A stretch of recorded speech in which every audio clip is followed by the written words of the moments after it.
de personnes, les amis, ils voient un coup d'État en Russie. Oh, mutinerie en Russie. Il y a quelle mutinerie? L'armée russe est soudée comme jamais. Soudée comme jamais. 1 million d'hommes, 1 million de soldats ont ceinturé les frontières avec l'Ukraine. 1 million de personnes. On les appelle les réservistes, bien entraînés. Et le ministre de la Défense russe a dit quoi? Ils forment une brigade chaque jour. Imaginez le nombre, les amis. Et ils disent qu'en Ukraine, il y a 370 000 soldats ukrainiens. Moi, je ne parle pas de Wagner. Maintenant, c'est normal dans un pays qu'il y a des dissensions. Il y a des gens qui ne sont pas d'accord avec l'action, qui ne sont pas d'accord avec la stratégie. Oui, Wagner, c'est une armée privée. Et pour la gouverne des gens, Wagner a été créé de toutes pièces par le gouvernement russe avec 1 milliard de dollars. Le quartier général de Wagner à Saint-Pétersbourg a été construit par l'État russe. Prigojine est une fabrication de l'État russe. Et toutes les actions que Wagner mène dans le monde en série, soit au Mali, parce que là, les Occidentaux insistent que Wagner est au Mali, pendant que le gouvernement légal du Mali dit que c'est avec la Russie officielle qu'il traite. Il continue toujours d'accuser Wagner. Et du côté de la République centrafricaine, c'est Wagner, c'est officiel. Mais les États ont le droit de signer les accords avec qui ils veulent. Pour faire quoi? Pour leur sécurité. Ceux qui en doutent encore, il faut aller regarder l'entretien du président Patrice Talon. On ne connaît pas l'aimer ou pas, mais il était logique dans cet entretien sur LCI avec Darush. Il a dit clairement que les États ont le droit de le faire parce qu'on voulait qu'ils condamnent cela. Non. Un État a le droit de voir quand il y a ses intérêts, que ses intérêts sont en danger, de faire appel à qui il veut. Maintenant, les intérêts sont différents parce que si l'État traite avec une armée privée, c'est différent avec les États. On a vu ce qui se passe avec les rapports avec la France, les accords bidons, les traités bidons, les accords coloniaux. On voit quand c'est l'État américain qui intervient quelque part, on voit le désordre. On voit quand c'est les Nations Unies, comment c'est le désordre qui est pérennisé dans ces différents théâtres de désordre dans le monde, créés de toutes pièces par les Occidentaux. Mais je ne comprends pas, les amis. Tout le monde s'agite. On a des gens qu'on considère comme sensés qui disent oui, il y a mutinerie parce que Prigojine a dit ce qu'il a dit sur son compte Telegram. Oui, on va marcher sur Moscou. Nous avons 25 000 hommes. Nous allons marcher sur Moscou. Franchement, on va en découdre avec les traités de la nation. Il parle du général d'état-major de l'armée russe. Il parle aussi du ministre de la Défense. Vous ne vous rappelez pas que Prigojine avait même dit qu'il va partir de Bakhmut. Et 9 jours après, il a capturé Bakhmut. Il dit qu'on ne leur donne pas les armes nécessaires. Mais les Ukrainiens peuvent attester que leur contre-offensive a échoué parce que la défense russe a marché et il y a cette contre-offensive russe. C'est-à-dire que ces différents messages que la Russie veut passer aux gens, les gens ne comprennent pas. Les gens ne comprennent pas. Prigojine ne pèse, il ne pèse pas. Si la Russie, le gouvernement de Vladimir Poutine va en découdre avec Prigojine, ça ne va pas prendre 24 heures. Oui, ça ne va pas prendre 24 heures. Et pour ceux qui écoutent, qui suivent cette actualité, pour bien comprendre que c'est de l'enfumage, Prigojine qui vient encore expliquer qu'il ne parle pas d'un coup d'État.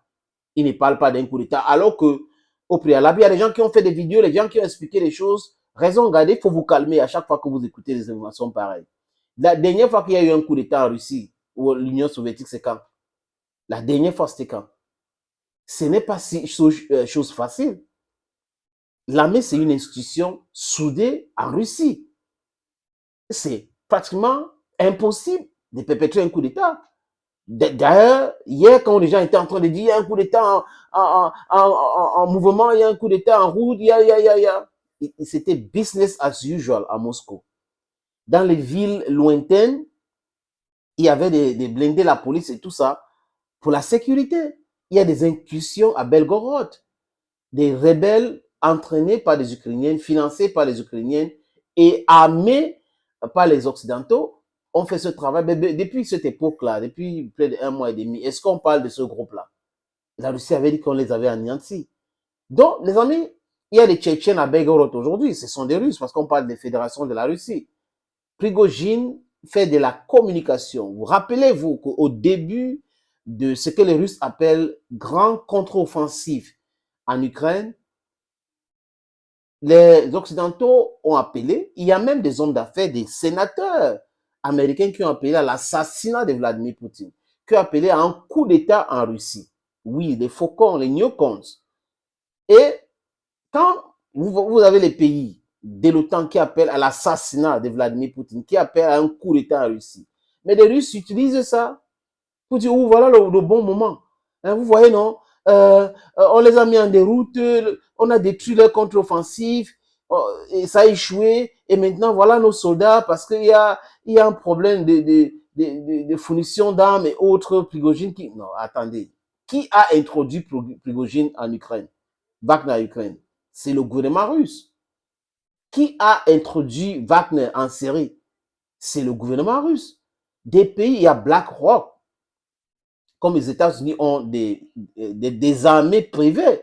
La France a la Légion internationale. Tous les autres pays ont leurs armées privées. Pourquoi est-ce que les gens font comme si c'est nouveau? Wagner par ci, Wagner par là, Prigojine, franchement, sur son compte Telegram, il y a eu 100 000 personnes qui sont abonnées depuis hier et tout ça. Et vous ne comprenez pas que la Russie réussit sa stratégie de diversion.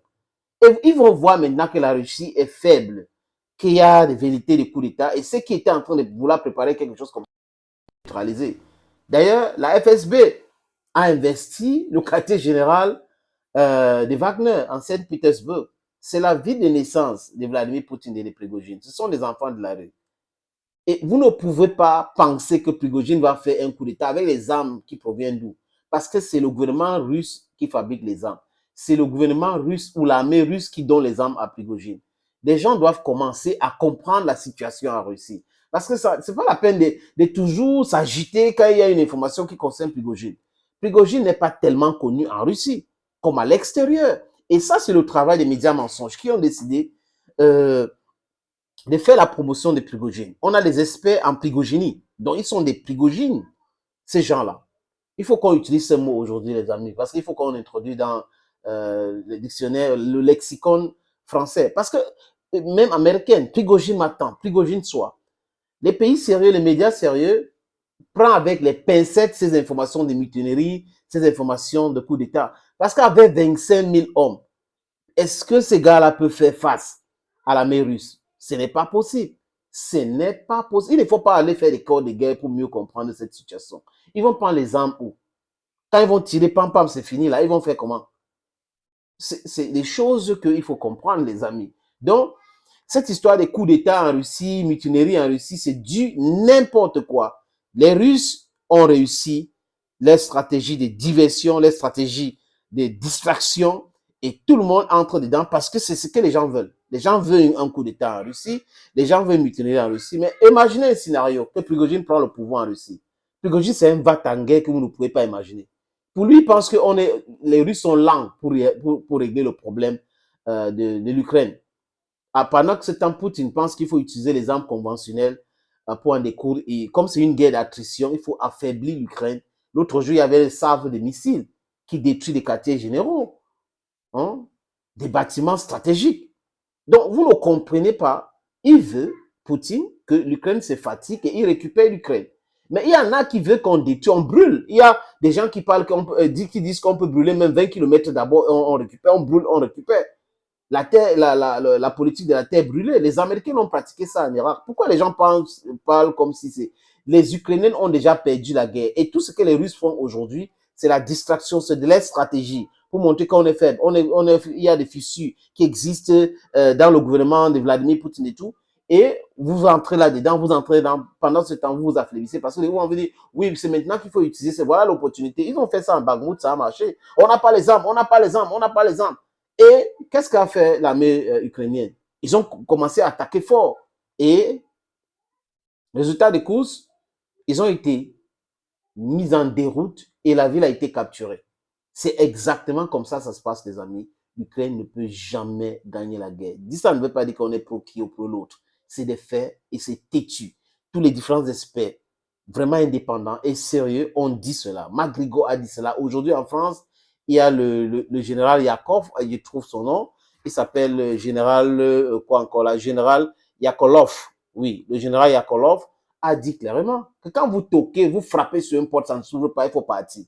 Parce qu'à force de continuer à frapper, vous allez vous faire mal. Thank you, friends, for watching. God bless you. Bye-bye.